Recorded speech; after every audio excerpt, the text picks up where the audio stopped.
I used to go all out with my Halloween costumes. Even as a kid, I would pick specific characters and need every detail exact. But this hobby really started when I went to my first anime convention back in 2003.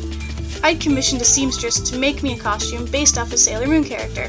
It cost so much money that it had me wondering, could I sew this for myself for less money? So I picked up my mom's sewing machine and I got myself some sewing patterns and material and began teaching myself how to sew. Since then, I've made over 70 costumes and attended as many conventions as I could, including one I do not miss every year, Fan Expo. Fan Expo takes place every year downtown Toronto at the Metro Toronto Convention Centre. This year I wore 3 different costumes, one for each day. On the Friday, I wore my Gryffindor student costume in order to get a picture in it with Tom Felton, the actor who played Draco Malfoy in the Harry Potter films. On the Saturday, I wore a cosplay of Xion from Kingdom Hearts. For this costume, my friend and I cut and styled the wig at the hotel. Okay, this is the second day of Fan Expo, and today I'm doing Xion from Kingdom Hearts. I made this really long cloak, and I made this keyblade. It's her weapon prop. And it started out with a wooden dowel and cut pieces out of foam, and then paper mache'd it all together. It was quite the process. And then wrapped electrical tape around here. Also, we got a wig, and it was a bob, and styled it ourselves. And I also have the blue contacts. So this whole process was pretty crazy, and the jacket is really long.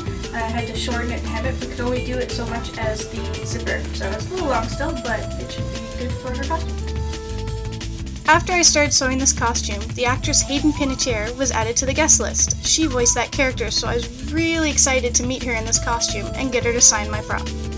Okay, this is the third costume and the final one of the weekend. This is Rabbit from Alice in Wonderland, and I made this entire dress out of broadcloth. And I went by a basic pattern, but the whole top was different. I had to alter it myself, and I came up with the sleeve pattern myself. And I bought this, I kind of cheated. My best friend Sarah also cosplayed on the Sunday. She wore the costume I made for her in spring. It is based on Romelia from the Japanese game Toho.